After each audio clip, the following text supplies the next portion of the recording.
ये पाकिस्तान का मिनिस्टर है जो लोगों से रिक्वेस्ट कर रहा है कि वो चाय पीना कम कर दें, क्योंकि चाय पीने से पाकिस्तान की इकोनॉमी कोलैप्स हो सकती है। मैं ये भी कौम से अपील करूंगा कि हम चाय की एक एक प्याली, दो दो प्यालियां कम कर। कुछ दिनों पहले ये वीडियो वायरल हो गई थी कि पाकिस्तान भी श्रीलंका के जैसे बैंकरप्ट हो सकता है and Pakistan is worried. Let me tell you why.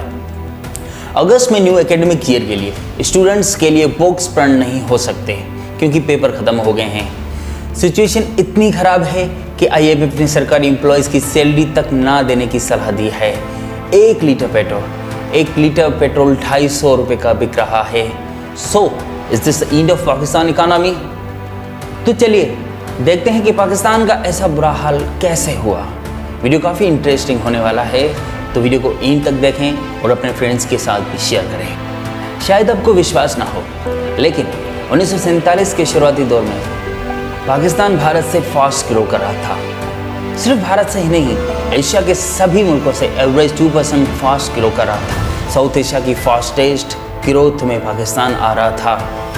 तो प्रॉब्लम कहाँ हुई? प्रॉब्लम हुई एक अच्छे से प्लान के साथ। That went wrong.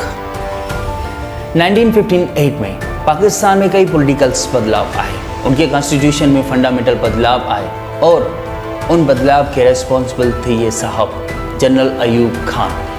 एक्चुअली ये पहले पॉलिटिक्स में तो थे ही नहीं, ये तो पाकिस्तान के नेटिव कमांडर इन चीफ थे। लेकिन जब गवर्नमेंट और आर्मी के बीच में कॉन्फ्लिक्ट शुरू हुआ तो इन्होंने गवर्नमेंट का तख्ता ही पलट दिया और खुद प्रेसिडेंट बन गए। इस टाइम में पाकिस्तान की सबसे ज़्यादा ग्रोथ हुई। मैन्युफैक्चरिंग 8% पर ईयर से ज़्यादा स्पीड से बढ़ने लगी। बड़े बड़े डैम्स बने, नेशनल हाईवेज बने, but the road is held with well good intention. इस ग्रोथ के लिए पैसा आया कहाँ से? पाकिस्तानी लीडर्स ने एक ऐसा पोर्टल तैयार किया जो आने वाली इकोनॉमी को डैमेज करने वाला था, और वो पोर्टल था डेब्ट। आज तक पाकिस्तान ने 22 बार IMF से पैसे बोरो किए हैं। सिर्फ IMF से ही नहीं, बल्कि Asian development bank, world bank से भी पाकिस्तान कर्जा ले चुका है। सी, डेब्ट बाय इटसेल्फ बुरा नहीं होता। हर देश किसी दूसरे देश या किसी ऑर्गेनाइजेशन से डेब्ट लेता है, लेकिन उस डेब्ट को वो यूज़ कैसे करते हैं जिसके पीछे उसके देश का सक्सेस या फेल्योर निर्भर करता है। डेब्ट से आने वाले पैसे अगर डेवलपमेंट में यूज़ होते हैं तो डेब्ट देश को आगे ले जाता है। लेकिन एजुकेशन, डेवलपमेंट, इंफ्रास्ट्रक्चर पर तो पाकिस्तान का कभी फोकस था ही नहीं। उनका तो फोकस था मिलिट्री पर, आर्मी पर। पाकिस्तान की बजट को अगर हम खोल के देखें तो पाकिस्तान सबसे ज़्यादा सिर्फ 2 ही चीज़ों पर फोकस करता है। पहला डेब्ट रिपेमेंट और दूसरा है डिफेंस, आर्मी। पाकिस्तान हर साल अपनी आर्मी पर होने वाले खर्च को बढ़ाता जाता है। एक वार में कोई भी विनर नहीं होता, नुकसान दोनों तरफ से होता है। जानें भी जाती हैं और पैसे भी जाते हैं। ये सब जानते हुए भी पाकिस्तान की प्रायोरिटीज़ नहीं बदली। डेवलपमेंट ना होने की वजह से पाकिस्तान के इनकम सोर्सेस बढ़े ही नहीं। आज भी 42% पाकिस्तानीज जो पढ़ लिख नहीं सकते। ये सब जानते हुए भी कोई फॉरेन कंपनीज पाकिस्तान में क्यों आएगी? क्यों उन्हें जॉब्स दे? ऐसी सिचुएशन की वजह से पाकिस्तान एक ऐसे ट्रैप में फंस गया है जिससे निकलने का सिर्फ एक ही तरीका है, और डेब्ट लो। सोचिए, आप एक गाड़ी लेते हैं, लेकिन वो गाड़ी चलाने के लिए आपके पास पेट्रोल नहीं है, तो आप क्या करते हैं कि किसी पेट्रोल पंप से पेट्रोल उधार लेते हैं। लेकिन आप ठीक से प्लान नहीं करते और पेट्रोल रास्ते में ख़त्म हो जाता है, तो आप क्या करते हैं कि आप दूसरे पेट्रोल पंप पर जाते हैं और वहाँ से भी पेट्रोल उधार लेते हैं, पहला पैसा चुकाए बगैर। पाकिस्तान की भी सिचुएशन ऐसी ही है, लेकिन सिचुएशन तब ख़राब हुई जब अपनी गाड़ी चलाने के लिए पाकिस्तान दुनिया के सबसे चालाक मुल्क के पास गया, चाइना। जब पूरी दुनिया लोन देना बंद करे, वहाँ चाइना एज अ सेवियर आगे आता है, लेकिन अपनी बड़ी बड़ी शर्तों के साथ। चाइना का डेब्ट ट्रैप तो आपको पता ही होगा। जहाँ पर वर्ल्ड बैंक 3 से 3.5% लोन देता है, वहाँ पर चाइना अब तो 6% चार्ज करता है, और जो काम होता है वो भी चाइनीज़ कंपनीज़ को ही मिलता है। प्लस में वहाँ पर चाइनीज़ लोगों को एम्प्लॉयमेंट दी जाती है। पाकिस्तान के जो प्रोजेक्ट्स चाइना कर रहा है, वहाँ पर आधे से ज़्यादा वर्कर चाइनीज़ हैं। इन Balochistan, Gilgit China has gone some area where locals can't enter.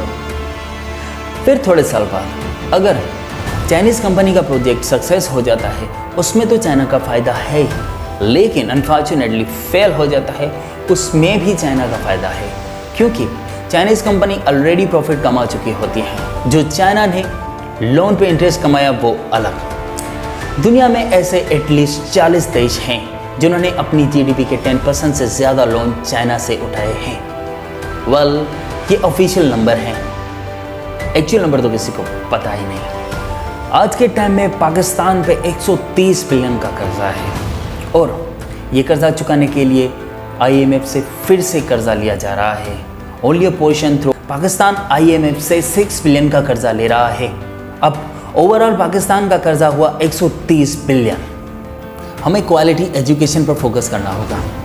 Pakistan हर साल 2.5% एजुकेशन पर खर्च करता है और भारत 3.5%। फ़र्क इतना बड़ा नहीं है, लेकिन अगर यही नंबर हम कंपेयर करते हैं दूसरे डेवलप देशों के साथ तो वहाँ पर 7 है।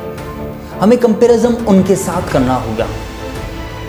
पाकिस्तानी मिनिस्टर ने जब लोगों को 1 कप चाय कम करने के लिए बोला तो काफ़ी लोग हंसे, लेकिन इसका रीज़न क्या है? पाकिस्तान दुनिया का सबसे बड़ा चाय इंपोर्ट करने वाला देश है। पाकिस्तान में हर साल 600 मिलियन से ज़्यादा चाय इंपोर्ट की जाती है। जून के शुरुआत में पाकिस्तान के पास सिर्फ 2 महीने के इंपोर्ट्स बिल के पैसे थे। Extreme calls for extreme measures. चाय कम करने के साथ साथ गवर्नमेंट ने दुकान जल्दी बंद करके इलेक्ट्रिसिटी बचाने के लिए कहा। फ्राइडे के दिन वर्क फ्रॉम होम करके पेट्रोल बचाने के लिए कहा। गवर्नमेंट एम्प्लॉयज़ की फॉरेन ट्रिप्स तक कैंसिल कर दी और साथ ही साथ अल्टरनेट डेज पे स्ट्रीट लाइट तक बंद करने का बोला। ये बात छोटी लगती है, लेकिन सिचुएशन की सीरियसनेस लोगों तक पहुंचाने के लिए पाकिस्तानी गवर्नमेंट ने ये एक्शन लिया। आज भी पाकिस्तान में 42% लोग पढ़ लिख नहीं सकते। इकोनॉमी का हाल उन तक भी पहुंचना चाहिए। आज तक पाकिस्तान में लगभग किसी भी प्राइम मिनिस्टर ने 5 साल का दौरा पूरा नहीं किया। या तो उनकी असैसिनेशन हो जाती है या फिर उनकी ही पार्टी उनकी सरकार गिरा देती है। पॉलिटिकली स्टेबिलिटी ना होना भी फॉरेन इन्वेस्टर्स को दूर करता है। जहां पर गवर्नमेंट 5 साल की गारंटी नहीं ले सकती, वहां पर कोई 50 साल इन्वेस्टमेंट क्यों करेगा? यहाँ इन्वेस्ट करना, जॉब्स देना दुनिया रिस्की समझती है। इन 2020 जो अपॉर्चुनिटीज़ चाइना से पाकिस्तान में आने वाली थी वो थाईलैंड, बांग्लादेश, वियतनाम जैसे मुल्कों में पहुँच गई। गलती हमारे पॉलिटिशियंस के एटीट्यूड की है।